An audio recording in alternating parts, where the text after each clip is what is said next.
کے بجائے بہت پھیل رہے ہیں. شرک تو پھیلا ہوا پہلے سے ہے اور اب میرا خیال ہے مزید نہیں پھیل رہا. لوگوں میں اتنی علمی وہ پیدا ہو رہی ہے کہ شرک اور توحید میں فرق کرنے لگے ہیں. ہاں خدا کا انکار پھیل رہا ہے, یعنی یا تو انسان توحید پرست ہے یا بالکل ہی خدا کو نہیں مانتا. لیکن بے حیائی بہت اسپیڈ سے پھیل رہی ہے, بے حیائی بہت تیزی سے پھیل رہی ہے.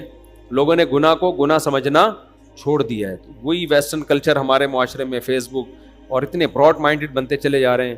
تو میں کہتا ہوں دیکھو یہ تو آپ کے بس میں نہیں ہے روکنا. آپ اس پہ آواز اٹھا سکتے ہو, آپ احتجاج ریکارڈ کروا سکتے ہو تاکہ قانون سازی ہو. لیکن میں آپ کو صحیح بات بتاؤں, اس سیلاب کے آگے 100% بند باندھنا ممکن ہم جیسوں کے لیے نہیں. ہم نے اپنے خاندانوں کو بچانا ہے, بس اس کو فوکس کریں. کام وہ کریں نا جو آسان ہو. پورے ملک میں انقلاب ہمارے جیسوں کے لیے تھوڑی, ہم تو آواز اٹھا سکتے ہیں, جتنا ہو سکے گا کریں گے. ہم اپنی فیملی کو پہ کنٹرول کر سکتے ہیں, آپ نے اپنے خاندان کو کنٹرول کرنا ہے. آپ کہہ سکتے ہو میں تو اپنے خاندان کا فرد ہوں, میں کیسے کنٹرول کروں, میرا تو اپنے خاندان کی عورتوں پہ زور نہیں ہے. بھائی آپ اپنا خاندان بناؤ. دیکھو حضرت حکیم اختر صاحب رحمہ اللہ نے گلستان جوہر میں ایک بہت بڑی زمین خریدی تھی کہ ماحول بہت خراب ہو رہا ہے, تو ہم یہاں انہی کو بسائیں گے جن کا حضرت سے اصلاحی تعلق ہوگا, جو دیندار ہوں گے. وہ پلاٹ انہی کو بکنا شروع ہوئے, تو پوری سوسائٹی نیک لوگوں کی بن گئی ہے. نہیں یہی بات سمجھ میں, پوری سوسائٹی کیا بن گئی؟ نیک لوگوں کی. میں ایک تاجر برادری میں گیا بیان کرنے کے لیے. میں جب گیا ہوں تو ان کے دسترخوان پہ سارے لمبی لمبی داڑیاں ان کی, ساروں کے چہروں پہ ایک رونق, سب عورتیں پردہ دار. میں نے کہا یار اتنا بڑا خاندان آپ کا اور سارے ایک جیسے ہیں بھائی. انہوں نے کہا ہم نے اپنے بچوں کو خاندان سے باہر جانے کی اجازت نہیں دی, خاندان سے باہر شادی کی اجازت نہیں دی. جتنی کرنی ہے ساری خاندان میں. باہر سے مال آئے گا ہمارے خاندان کو کیا کرے گا؟ خراب. تو ساری بچیاں پردے دار ہیں, ساری بچیاں کنٹرول میں ہیں اور سارے بچے کنٹرول میں ہیں. لیکن یہ کام تاجر کر سکتے ہیں کیونکہ ان کا اتنا بڑا بزنس پھیلتا جا رہا ہے نا, تو اپنے بچوں کو بزنس میں ہی لگاتے رہتے ہیں. وہ تو بزنس بھی پھیل رہا ہے, نوٹ بھی دبا کے گھر میں آ رہے ہیں, باہر کے ماحول کا اثر وہ قبول نہیں کر رہے. ہاں جب بچے کی شادی ایک دم ٹائم پہ کر دیتے ہیں بالغ ہوتے ہی, لڑکا لڑکی کی شادی بالغ ہوتے, جب تھوڑا میچور ہو جاتا ہے پھر اس کو باہر بھیجتے ہیں. بزنس کے لیے تو باہر جانا پڑتا ہے نا. پھر اس کو ایجوکیشن کی طرف بھی لگاتے ہیں, یار تو انگلش سیکھ لے, تو یہ کر لے, تو وہ کر لے, تو مٹھائی کی دکان پہ بیٹھ جا, تو چاول کی دکان پہ بیٹھ جا. سمجھتے ہو؟ تو آپ نے اپنے خاندان کو اب ایسے کنٹرول کرنا ہے. ماحول تو آپ کو نہیں کرنے دے گا. ایک تو رہتے کس جگہ پر ہیں, اڑوس پڑوس دیکھنا پڑے گا آپ کو. بہت زیادہ لبرل انٹی آپ کے پڑوس میں, آپ خود ہی کھسک جاؤ گے. بچوں کو کہاں سے روک سکو گے آپ؟ نہیں یاری سمجھ میں تو رہنے دو بھائی. تو آپ جو کمارے چھڑے چھاٹ ہیں وہ اپنا خاندان اب خود بنائیں. وہ کہیں میں 4 شادیاں کروں گا پردے دار عورتوں سے جو ویژنری ہوں گی, جو مجھے اولاد دیں گی. بیٹیاں گھر کی زینت بنیں گی, بیٹے گھر کے باہر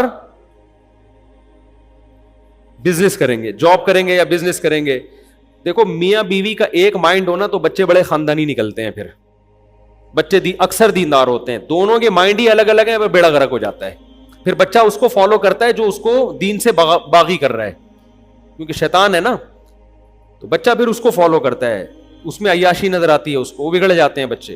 تو اگر آپ نے شادی کر لی کسی لبرل انٹی سے, بالکل آزاد ہیں, سلیو لیس کپڑے پہنتی ہیں, تو بیٹیاں کا بیڑا غرق پہلے سے آپ کا ہو گیا. جو بچہ مارکیٹ میں آئے گا تو سمجھ لو کہ آپ کے ماڈرن بچیاں پیدا ہوں گی, اللہ ماشاء اللہ. پھر آپ ان کو دین پہ نہیں لا سکتے. پھر وہ جائے گی بوائے فرینڈ ہے میرا, یہ میرا بوائے, ڈیڈی پاپا کیا ہوتا ہے اس سے, آپ پاپے کھائے میں جا رہی ہوں بیٹھ کے.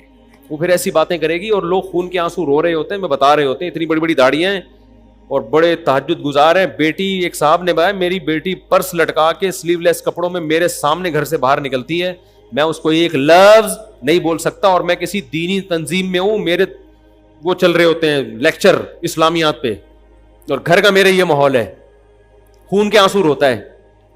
تو یہ مارکیٹ میں کیا آئے گا جب بیگم آپ کی دیندار نہ ہو. تو عورتوں سے بھی کہتا ہوں اگر چاہتی ہو دیندار بچے پیدا ہوں تو کسی دیندار آدمی سے شادی کرو.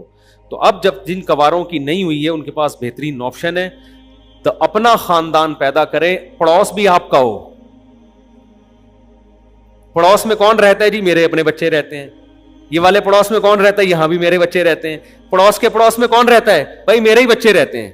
ان کے پڑوس میں آپ رہتے ہیں, آپ کے پڑوس میں وہ رہتے ہیں. وہ ایک آدمی نے مجھے تو کدھر رہتا ہے, اس نے کہا اس کے سامنے, اس نے کہا وہ کہاں رہتے, کہہ رہے وہ میرے سامنے. ابے دونوں کہاں رہتے ہو, آمنے سامنے رہتے ہیں. تو چاروں طرف آپ ہی آپ ہو. اپنا ایک بڑا خاندان ہوتا ہے نا, تو بچے بھی بگڑنے سے بچتے ہیں, کیونکہ ایک کلچر ہوتا ہے. دو آدمیوں میں کلچر تھوڑی ہوتا ہے, ایک میاں بیوی دو بچے, کیا کلچر, کیا کلچر کیا ہے اس کا, کوئی بندہ ہی نہیں ہے تو کلچر کہاں سے آئے گا. تو اپنا خاندان آباد کرو, سمجھتے ہو, ان کو بے حیائی سے پہلے سے بچا کے رکھو. اور بہترین راستہ کیا ہے بے حیائی سے اپنے خاندان کو بچانے کا, شادی ہوتے ہی بیوی کو تبلیغ میں لے جاؤ, سہروزہ لگواؤ اس کو, 15 دن لگواؤ اس کو, وہ معمولات پہ آ جائے گی. پھر بچے کو بھی لگاؤ وقت. اس زمانے میں تبلیغ سے بہترین آپشن انسان کا بچہ بنانے کے لیے نہیں ہے آپ کے پاس. عرب کر رہے ہیں یہ کام, عربوں میں اپنے بچے اپنے ہاتھ سے نکل گئے ان کے, وہ ممبر پہ بیٹھ کے بتا رہے ہوں گے تبلیغ میں نکلنا حرام ہے. عرب بھی قبر پرست ہیں, فلانا ہے, ڈمکانا ہے, لیکن جب پیسہ آ گیا نا ان کے گھروں میں, بچے بگڑ رہے ہیں, ڈش اینٹینے لگے ہوئے, کیبل پہ فلمیں دیکھ رہا ہے بچہ, وہ بھی اپنے بچے کو بولتا ہے بھائی اس کو انسان کا بچہ بنانے کے لیے کہاں بھیج دو, تبلیغ میں بھیج. تو بھیجا کرو اپنے بچوں کو تبلیغ میں, خود بھی نکلا کرو, اپنی بیویوں کو بھی لے کے جایا کرو, انسان کی بچی بن جائیں گی, آپ بھی انسان کے بچے بن جاؤ گے. اچھا وہ جو میں نے واقعہ بتایا نا وہ دھاڑ دھاڑ والا, دروازے والا, اس میں غلطی صرف عورت کی نہیں تھی, آدمی کی بھی تھی. میرے بیان سے شاید یہ لگا کہ وہ عورت غلط کر رہی تھی, عورت تو غلط کر رہی تھی, بندہ بھی غلط کر رہا تھا جس پہ طلاقیں ہوئی نا دھاڑ دھاڑ. تو اس بندے کو چاہیے تھا یہ غلط کر رہی ہے تو انسان کا بچہ بن جانا. دوبارہ سے بتا رہا ہوں, دیکھو آیا اندر, بھول جاتے ہو نا آپ لوگ, بندہ آیا اندر, بیگم صاحبہ بیٹھی ہوئی ہیں, دروازہ بند کیا دھاڑ, بیگم کو آیا غصہ, کہا دوبارہ ایسا کر. تو بیگم نے غلط کیا نا, غصے میں تم کیوں ایسے کہہ رہی ہو. تو اس کو چاہیے تھا, اس نے پہلے تو نے واقعی غلط کیا, دھاڑ کر کے بند کیوں کیا, تمیز سے بند کر دیتا. اب اگر بیگم نے غلط طریقے سے ٹوکا ہے تو اس کو سمجھا دے, بیگم یہ بات آرام سے بھی کی جا سکتی ہے. جیسے دروازہ میں نے زور سے بند کیا, غلط کیا نا, تو زور سے دروازہ بند کرنے سے روکنا بھی کیا ہے, یہاں تو دروازہ بولا ہے نا زور سے, یہاں آپ بول رہی ہو, ٹھیک ہے نا, تو آپ میں اور دروازے میں کوئی فرق ہوا. تو تمیز سے بات کی جائے اس کو. پھر بھی وہ چیختی ہے تو پھر آدمی گھر سے باہر نکل جائے, یا گٹکا لے کھانے چلا جائے, کچھ بھی کر لے, گھر بسانے کے لیے تو قربانی دینی پڑتی ہے نا. تو یہ صرف عورت کی غلطی نہیں, غلطی اس آدمی کی بھی ہے. اور پھر اس پہ طلاقیں دینا تو ویسے ہی پاگلوں والی حرکت ہے, طلاق تو غصے کا کام ہی نہیں ہے, یہ تو بیٹھ کے آرام سے, کیونکہ بہت دفعہ اصلاح ہو جاتی ہے, گھر کے بڑوں سے بیگم کو سمجھایا جا سکتا ہے کہ بھائی شوہر اگر غلطی کرتا ہے تو اس کو یہ اسٹائل, ایئر ہوسٹس سے اس کی ملاقات کروائیں اور اس کو بتائیں کہ دیکھو ایسے اخلاق ہوتے ہیں. مرد کو بھی سمجھایا جا سکتا ہے, آئندہ جب تم کمرے میں آؤ تو دروازہ بند ہی نہ کرو, ٹھیک ہے نا, کرو تو آرام سے تمیز سے جا کے بند کیا کرو. انسان ہونے کی یہ علامت ہے, گھر میں گدھوں کی چنگیز خان تھوڑی ہے جو بغداد فتح کرنے آ رہا ہے. تو آپ گھر آ رہے ہو تو مسکراتے چہرے کے ساتھ, حدیث میں آتا ہے نبی صلی اللہ علیہ وسلم جب گھر میں آتے مسکراتے چہرے کے ساتھ آتے. تو یہ تمیز اس کی بھی غلطی ہے, تو آپ یہ نہ سمجھیں کہ میں عورت کو برا بھلا کہہ رہا ہوں. مفتی طارق مسعود صاحب کے بیانات سننے کے لیے youtube.com/مفتی طارق مسعود کو سبسکرائب کریں, اور اگر آپ لائیو ویڈیو کو کبھی بھی مس نہیں کرنا چاہتے ہیں تو سبسکرائب کرنے کے بعد بیل آئیکن پہ کلک کرنا مت بھولیں. جزاک اللہ.